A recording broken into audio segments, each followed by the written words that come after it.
Hello, my name is Jim. We're going to be taking a look at this Bosch 12-volt router, model GKF12V-25N, today on Kilimanjaro. This router is a little unusual for two reasons. The first is the most obvious, it's this wonky shape that it's got. The second is that it uses 12-volt batteries. Most of the cordless routers that are out there use the bigger 18-volt batteries. So that means this is a little bit lighter, but also has a little bit less power.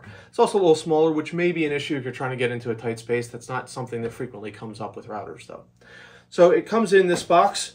It doesn't include any batteries. Bosch generally doesn't include batteries with most of their tools. You get them separately. They frequently will have deals, though, where you can get a free battery with the tool. It doesn't come with much. It comes with a nice little wrench and an instruction booklet here. Now, Bosch's instruction booklets tend to be a little bit better than some of the other manufacturers. There's actually some useful information in here about which direction to cut with the router and how to hold it and so on. So let's get into actually this weird shape and how to hold it. So the idea here is that you put your one hand up here, and then there's actually two textured grips here where you can put your other hand, and then you move it here. This means that your hand, your palm, is pushing right down right over the router, but it also means that, you know, my dominant hand is going to go over here and not have as much control because it's a little farther away from the axis of the router. So I've personally not liked it so much. I would much prefer a more normal style router. So most trim routers will come with, just a round base like this. This is off a DeWalt trim router, and I find that a lot easier. You can grab it nice and solidly right around the axis of rotation where it's going to be cutting, and then you can put your other hand over here to guide it around. So I like that better. I'm sure there's some people out there that may like this a little better. I always try and end up grabbing it up here, grabbing it like this, grabbing it like this, which you're not supposed to do because I guess then your hands are too close to it. So not a big fan of the shape of it, but it's fine. It doesn't really get in the way too much. Router bit changes are pretty easy on this. It's got a nice locking feature. You pull this out. You got to give this a little bit of a turn until that goes all the way out, which is a little bit irritating. But once that locks all the way out, then you can just put your router bit in here, and then put that a little bit more, and then you just tighten this down. That's it. You got to remember to put this back on. It gets very unhappy if you try to start it without that. Push back in again.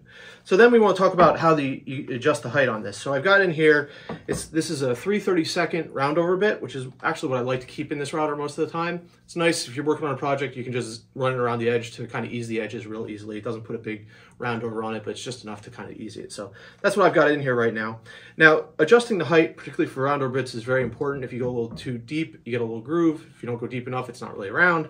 So on this one here, it's got two different ways to adjust the height. You push this down, and then you can slide the space in and out like that. So you can kind of do that for your kind of gross estimates. And once you get that about where you want it, it has another knob down here, which you can adjust and get very fine estimates. It says that one turn of this is a millimeter or 40,000ths of an inch. So it's pretty easy to dial that in real nicely. And then once you do, it doesn't really move a whole lot on its own, but there is a locking feature over here to lock that down so it's just at the right height.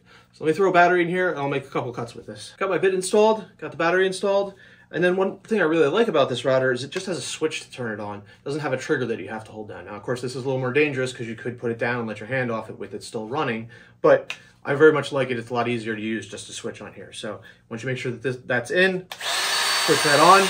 Now we can make our cut route.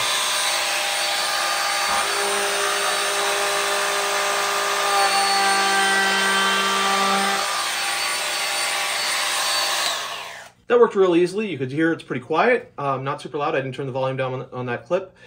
It has no problem with that. Obviously, it's a very small cut that it's making there, and it's pretty easy to control if you're holding it the right way. Like I said, I always end up trying to hold it like this or something, but it's pretty easy to control. So I'm going to switch over to a little bit bigger bit to kind of stress this a little bit more because that really didn't take off very much material. We can see how that does. I've got a 1/2-inch cove bit set up in here. Now this bit is about 1.5 inches in diameter. That's bigger than what the manual says that you should be using in this. It says you should only go up to 1 5/16 inch bit, but I'm not going to be going full depth. This is a bigger bit than I would ever use normally in this router, though. Just want to see how well it performs. I've got a fully charged battery back in here, and I'm not going a full depth cut on here. I think I'm going about 3/8 of an inch deep. So let's give it a shot, see how it works.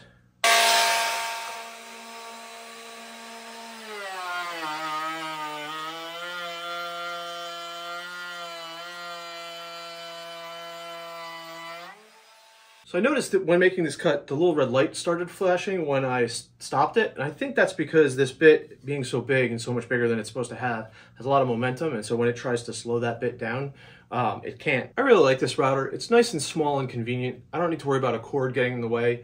It has plenty of power. It's pretty easy to control. I can't say I'm a super big fan of this weird design, but it doesn't really bother me too much. The bit changes are nice and easy. It's nice only needing a single wrench to do it. And I really like the height adjustment. You can really dial that in just perfectly, very easily, and it doesn't move around once you get it. So I would definitely recommend this tool, with the caveat that, you know, it's kind of with any of the battery systems. If you already have Bosch 12-volt tools, then yeah, you definitely want to go get one of these. If you don't have one, kind of doesn't make sense to get this tool and a whole set of batteries just to have a cordless router. You may be better off buying a router that matches the batteries that you already have. So that being said, thanks for watching. Have a good day.